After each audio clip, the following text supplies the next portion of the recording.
love, and he would especially love to take your questions. I know there's a flash flood warning. Don't be alarmed. That was just outside. It's totally dry. And that's my soul. Which we'll get after. Who wants to go first? Yes. I grew up in Laurel Canyon at 2200 Beach Knoll Road, so this was like walking down memory lane. And my next door neighbors were Oreste Pucciani and Rudy Gernrich. I was wondering if you knew them. I knew Beach as a little girl. He used to have this little red car. I can't remember if it was a Mustang or if it was a T-Bird that he would drive. It was a T-Bird. It was a T-Bird. Okay. I do remember them well. I want to ask, can everyone hear the questions in the back? Yes. If you can't, let me know. I'll just shout them. Is that a no? No. That was a no. Okay. So I'm Dominique Daniels. My father was Billy Daniels, that old Black Magic. Oh, yeah. So he was very much a part of Hollywood and the scene, and I grew up there. That was his, bachelor pad until I came along and my mother married him, and so on and so forth. But anyway, I grew up at 2200 Beach Knoll Road, and so Beach and finding out what happened to Beach and the whole situation is kind of wonderful. We loved Rudy Gernrich, who invented the thong, by the way. He was a very famous Austrian designer, a fashion designer, and his wife was Oreste Pucciani, who was a very famous instructor. He taught French at UCLA, and he wrote many books about the French language.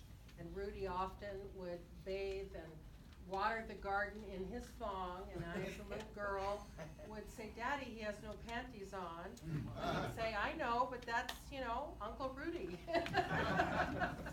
thank you. So you knew them. That was very nice. Yes, I did know them well. Wonderful. It's so nice to meet you, and what a fabulous film you put on. It really is tremendous. Okay. In the blue shirt. I just wondered if that was, I'm old enough to remember when it was really bad, both in San Francisco and Los Angeles and Hollywood. Did you ever have any problems with the police yourself, ever? You want me to shout out the question in the back? Because I'm worried you won't hear it. So this is about the Vice Squad in the bad old days, and did Scotty have any trouble with the Vice Squad? Project your answer, Scotty. Not really, because I only dealt with people I knew well. Both parties, or all three or four parties. And this was news to me. The Vice Squad stopped persecuting gay people approximately in the 70s. At least it wasn't as bad as it had been before. And the whole racket and extortion ring, it's so shocking to think that the Los Angeles Police Department was doing this.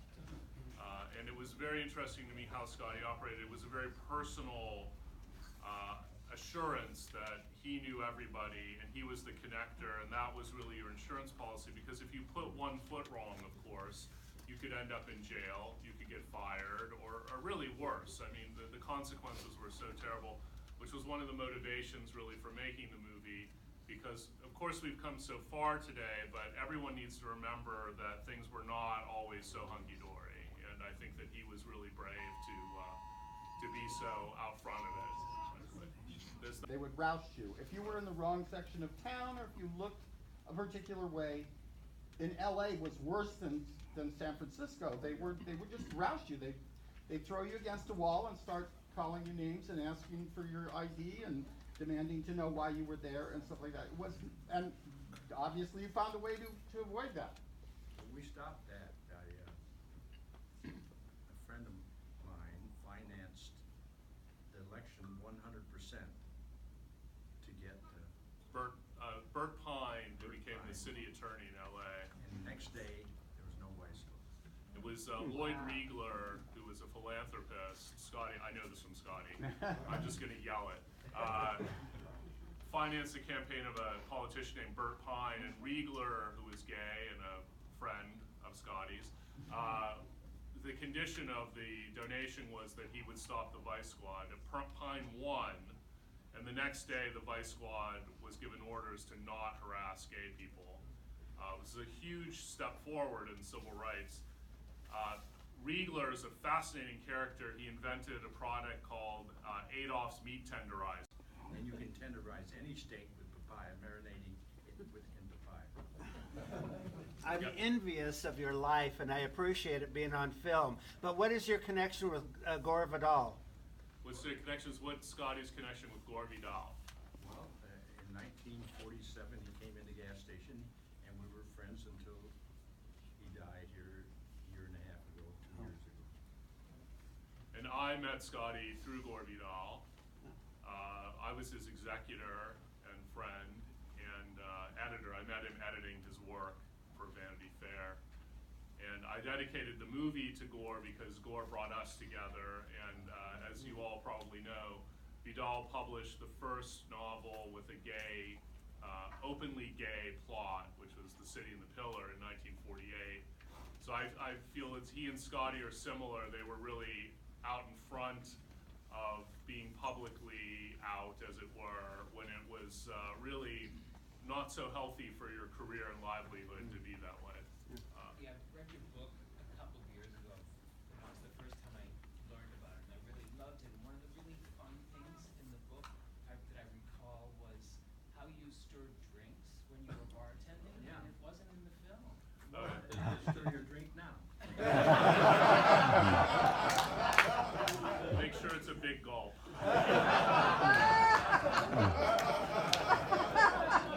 I'm not repeating that for the back. Yeah. I just have one name to mention, and I'd like to hear whatever you think of that individual, or how you got to know them. Paul Robert Ferguson. Paul, the question's about Paul Ferguson. I knew Paul Ferguson. Can you give another connection? Ramon Navarro. Oh, okay. The Fergusons were the twin. They're actually brothers. There was Paul and there was Tommy Scott. Okay, so this is a question about the murder, essentially about the murder of Ramon Navarro, the silent movie star who Scotty references in the film in 1968 in Laurel Canyon. And the Ferguson brothers, I guess, Brothers, yeah, one was 17, were the other was arrested. Do you want to talk about your Ramon Navarro relationship? No, you go on. His memory is better than mine, but maybe Ramon. This is amazing history and really terrifying, actually, and sad. Well, you should do the first part because you knew Ramon Navarro, and he's one of the big users. The three voraciously, sexually hungry people. Ramon would fill a glass, a very large glass, with what looked like water. It was gin, and drink the whole thing. And from then on, it was wow. But also, I think there was like, you'd bring 15 guys, and Yeah. he'd forget that he'd had guy number one. Yeah, I'd bring 10, 15, 12 guys, and he would say, "Hey, I haven't had him." I said, "You just had him." There was the gin talking, clearly. So the Fergusons, this is in Hollywood Babylon, actually, but it's Yeah, but there's some there's a lot more to fallacy it. in that. There's a lot more to it. So the Fergusons were kind of hustling, and they ended up at Ramon Navarro's house, and they brutally murdered him. One of them's still alive, I believe, and the gay community, I believe, as looking at this from a more historical perspective, as someone that wasn't around but was studying it, that in a way was a wake-up call that things were getting very violent and quite dangerous in the community, whereas I think the period that Scotty represents was a little more peaceful, but things got more druggy and more complicated. This was, of course, the same period as the Manson murders, and I think the gay community was rightfully on alert and terrified, and things became more difficult and dangerous at that time. The Fergusons, as Scotty has informed me, were referred to Ramon Navarro by people that lived in the La Fontaine apartments on Crescent Heights and Fountain, and that was not a very good reference, and it led to this terrible tragedy. Who was the last person who, in your life, who was a customer, I guess, who died that inspired you to write the book?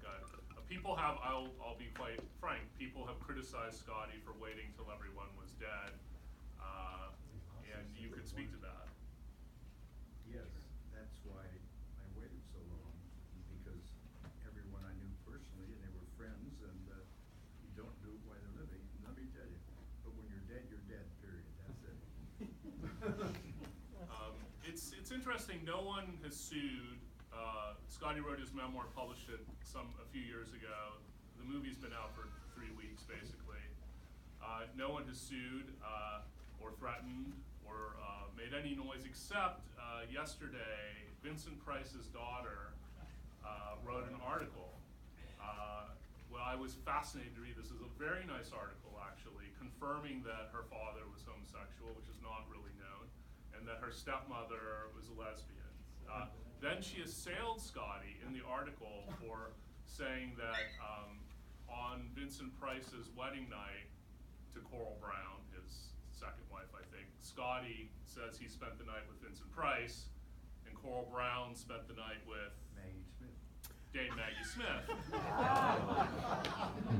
So, Ms. Price, who wrote the article, said that Scotty, she thought, was not being truthful because she took her information from an article in the New York Post, which inaccurately said that Coral Brown had spent the night with Marion Davies, who died in the 60s, and this wedding was in 74. But I was next to Scotty when he gave that interview, and the writer wrote down, for some reason, Marion Davies, not Maggie Smith. So again, it was fascinating to me that the one article refuting Scotty that's come out actually had the fact wrong by mistake. That's Hollywood, baby. That's what I can tell you. Maggie Smith is still alive, but more to the point of the question. Right. We'll get to everyone, but this gentleman, yes. I'm told that Paul Newman had a male lover for several years who was a cabaret singer. Did you ever Not send really. him? It's about Paul Newman, everyone. Paul was almost as straight as they come, actually. And, Damn. a lot of no, but Paul Newman was married in New York, had a wife and 2 little kids, and we met his new girlfriend. He dropped his wife and never went back to her, and that the boy died of an overdose. Yes, Pat. Yeah, I was wondering what your feelings was when Stonewall happened and then the first Christopher Street, parade here in LA. It must have been an incredible experience having gone through all that you did to pave the way. I lived with Morris Kite for a period of time, so I was there during that period, but you set the tone before that. I wonder how exhilarating that must have been for you when Stonewall happened and Christopher Street West. It's interesting. This is a question about Stonewall and the world changing so, in a way, profoundly after that. We were in New York for the opening, and the after party actually was at Stonewall. It was the first time Scotty had been to Stonewall. It's actually the first time I've been to Stonewall. Stonewall was 69. Did the Stonewall riots, did that reach you in LA? Were you aware of them? Well, the fact it was 69 helped a lot. It's his favorite number. One thing that I learned making the film about Los Angeles, where I grew up, was how siloed the city was. The West Hollywood community was not as political as the Silver Lake and East Side community, where the Mattachine Society and Harry Hay were. I found that fascinating at how different those communities were. And I found it interesting that Scotty was much more identified with the Beverly Hills, West Hollywood community, where things were kind of rolling along. Incidentally, West Hollywood was helped along in its gay identity because the sheriff's department policed West Hollywood, and they didn't have the Vice Squad. So West Hollywood was actually a freer zone, which is one reason that it became a gayer part of the city. Someone over here? Yeah. Person you could have connected with could have gotten along. Filled with visual poetry and nuance and wit. It's astonishing. You helped us with it too, Mike. You did. Michael was very helpful as a source and bringing us into the Q-Core world from a different perspective. I've actually a question for Michael, who is a pillar of the community, not only here but in LA.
mythology that they have carried all their lives, and it's too uncomfortable for them to accept the fact that something other than what they thought was true is true.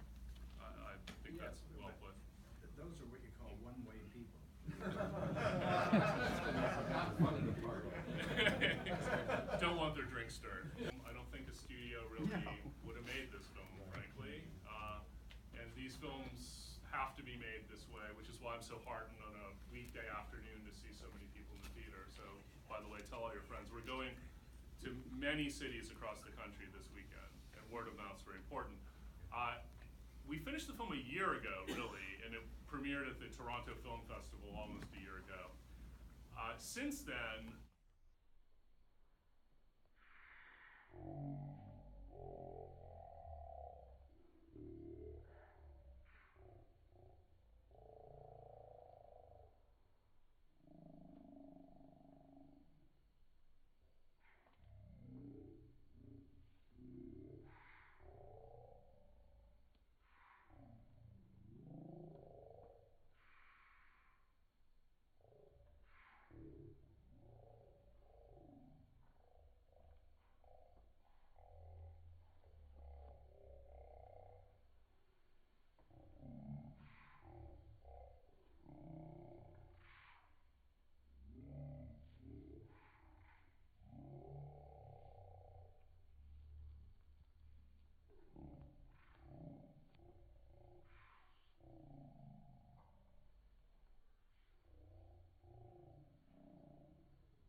Charge $20 an hour.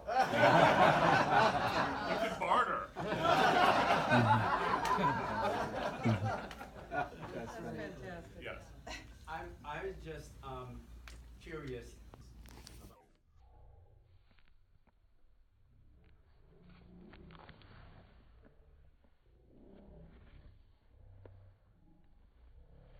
I knew what you said is right. And this is the second movie. It's a little more raw for me to see, needless to say. But I'm glad that I saw it because, again, I see God's compassion for everybody. God is compassionate for every single person, no matter which way you choose to live your life. And I'm glad I saw this movie. But I do have one question for you because I didn't quite understand it. And that is, were you gay or not?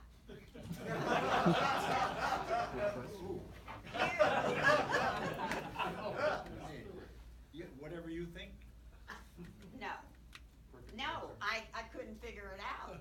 I mean, I heard you might be involved or you weren't. I mean, is that a bad question to ask? No. So were you gay or not? As I said again, whatever you think. Okay.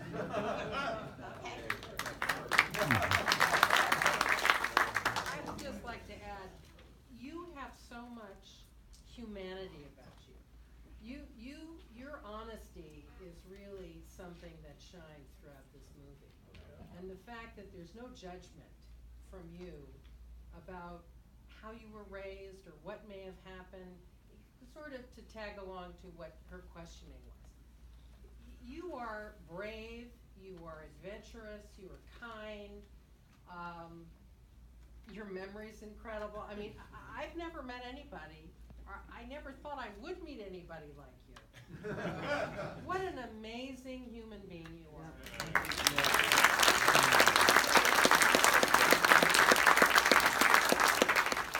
Being you're from Palm Springs, the first time I ever came to Palm Springs was just before I went overseas, the last of March, almost the 1st of April 1942. Came down Palm Canyon with Al McClurry, who had Hallmark Hall of Fame and Matinee Theater later. There, and I came up from San Diego to come with him. And on Palm Canyon, we were the only car, and we saw maybe 6 people in Palm Springs as we went all the way along Palm Canyon. The only one in front of the El Mirador, they had a long Right. swatch of grass. Right. And there were about 30 good-looking young blonde guys clipping the grass with their scissors. I stopped and talked to them. They were all German war prisoners. Oh, And they were all really? pilots. And they were all like 24, 25 years old. And they were staying at El Mirador. Amazing. A lot of people don't know about All the stories you could tell. I hope you come out with another book. Please, many opportunities. We're gonna do a book called Defunct Gay Bars in LA. First time and then purple gentleman, yes. First timer. Yeah. Scotty's worked a million parties for me over the years. And the only reason I wanted to say this is you had said about what humanity has. I met Scotty through like all the social ladies in Beverly Hills. Retta Peck, Vi Nason, Wally Sewell, also died. But all these people always had such huge respect, and we'd be at parties, and Scotty was always the bartender, so Scotty worked for my parties. And I had no idea about any of this other part of his life. Oh, and one day I had a party the night before the Robinson Gardens garden tour, and this woman had come with her hairdresser, and she came over to me in the middle of the party and said, "Do you know who Scotty is?" And I said, "The nicest guy in the world." And she said, "There's a lot more to him." And then we had a lot of fun cleaning up after every party after that, where Scotty would tell me stories. But you would bring the Oscar that you inherited from the. I have 2 Oscars. One was for Days of Heaven up in Alaska, up in Canada, shot in 1978 by Nestor Almendroz. Wow. Nestor was the cinematographer. And Nestor was staying up at my house. When the Oscar, he was nominated for an Oscar, and I said, Nestor, he said, no, there were 4 or 5 other pictures that were better, and the directors, or the cameramen are better. I said, boy, but that's not a big thing. I put him in the car, took him down, they were closing, I put my foot in the door, went in and won the Oscar. So he left. What a man. And the other Oscar was for writing, and every writer on a goddamn film gets one. If there are 10 writers, they all get one, so that's not. But you inherited them. Dude, he's been insulting writers all week, yes. Can you say who owned that gas station? Oh, yeah, who owned the gas station? Arco, Atlantic Richfield owned it. Somebody who Bye, honey. Well, that way. Can we ask? What's that? Excuse me. Excuse me. I just have to get a free kiss. That's be 25 cents.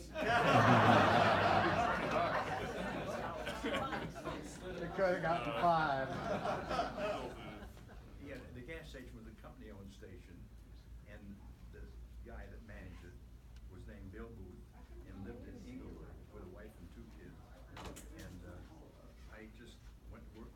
Remember, after World War II, when everyone was dumped out of service at the same time, you'd work for $10 a day or even $5 a day. You couldn't even get a goddamn job. But he must have been very aware of what was going on.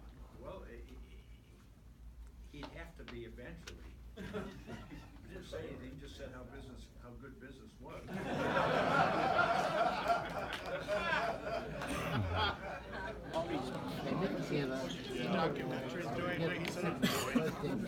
But he also had a house that he used as a halfway house for those stars.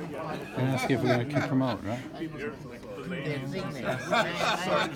Awfully nice of him to do that. Yeah, and that's what he did. And he had a thinking about it. He kept the journal, and he always promised me he was going to leave me the journal. And when they were dead, I could publish it, but I never got the journal.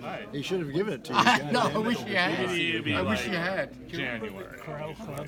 Who? The Corral Club. But it's in Yeah, theaters all over. I was in there 1969 when Vice Squad rated it. Oh, you'd adore it. Okay. You would love it. Some love it, After some the No, hate you it. hate it. Love it. Real bad. Hello, baby. Fantastic. What a pretty shirt you have. Foundation. We also have a television show called Positive Spin that presents positive innovations, trailblazers, and it airs nationally on Dish and DirecTV. Oh, great. And we'd love to be able to use your trailer and some Oh, of sure. what we captured today. Can you give your contact to my assistant who's here? Just say something about the Jordan. Yeah. Jordan will give you. Oh, here, perfect. So he wants the trailer for their show. Television Yeah. show, yeah. And why don't you just say a little bit about what inspired you to make this film? Oh, well, I mean, I think we need amazing LGBTQ stories, and Scotty, 95, still going strong, is the unsung legend of this world, and it's incredible that he told this story in his book, and now this movie, which is just coming out, and I want to spread the word about him and about the incredible kind of secret world that we access through his incredible memories. Thank you. Thank you. Thank you very much. Thanks for being here, guys. Sure. I just executive produced a Friends movie, which isn't doing the festival circuit now. Was there any difficulty raising the money? I saw you had a lot of executive producers. Yeah, of for course. This. Yes. This So- is about, yeah, you have to go. Everyone gives their little bit. Yeah, So. I mean, because it's a bit edgy, but were people saying, okay, I mean, you already had a track record, so... Yeah, I think but, either you were in or you weren't with this one. I Okay. think it was a very quick, easy decision Yeah, for yeah, people. yeah, So that was one good thing about Yeah, it. okay. The That was- subject matter. Yeah, I that was think. my reaction, because Yeah. my friend's movie is about a brother and sister called Coffee Brothers. Thank you so much. In New York, You're it's a welcome. chain Love the festival, so movie, it's love the come book. back from the Arizona Underground Film Festival is next stop. But it's about a brother and sister who were My name is separated when they were John, and kids, if you and can then say they- to the John parents and Ron, my they- husband, mother drops the daughter. both of us, that would be wonderful. Father and was a- John. John and Ron. Really well together, so it is a bit edgy, but nice. So I'm slowly getting into what's going on in the film world. I did some blog. There, line. That should be. So you're safety testing stops process at for 3 that. through I 5. mean, Probably better now. Could you do the same for me? It's so sweet. Thank you so much. Yeah, I know. I just can't believe Thank you. it. How do you make people happy? Thanks for being here. Beautiful. It's a beautiful blouse. I want to talk to you. Yeah. Thanks for For your beautiful And man. my Thank grandkids you. who actually God called bless. me and showed us that you Oh, yeah. Thank you. Yeah. Oh, good. Second inspiration. Oh, you did? Inspiration to me. Oh, good. Well, glad that Involved in the worked. 70s. I was one of the producers of the San Francisco. Good luck with Gay the Pride Oscars. It's during gonna be a the hell of a Anita year for Bryant. documentaries. Oh, yeah. I know, isn't And it? see, it is I just, remember that. I Surprise. don't remember a Everyone year that's said- had this Ask many you. great Well, documentaries. Well, everyone was saying the We're gonna be theatrical promoting you on documentary our was television over, and show. then We've suddenly. already And all of a sudden, you've got three identical Do you strangers, have you've like a got the, message the Ruth Bader for Ginsburg, Yeah. people Hey, of you're all doing really sexual well, too. persuasions? and you're doing really well. And about so, fingers are the going to be need crossed for for you peace and the need to land an for Oscar. acceptance in the world. The country's getting Thank torn you. apart so badly. If they With the just Me Too movement and not all the stuff that's going try on to be and one way, get what I mean?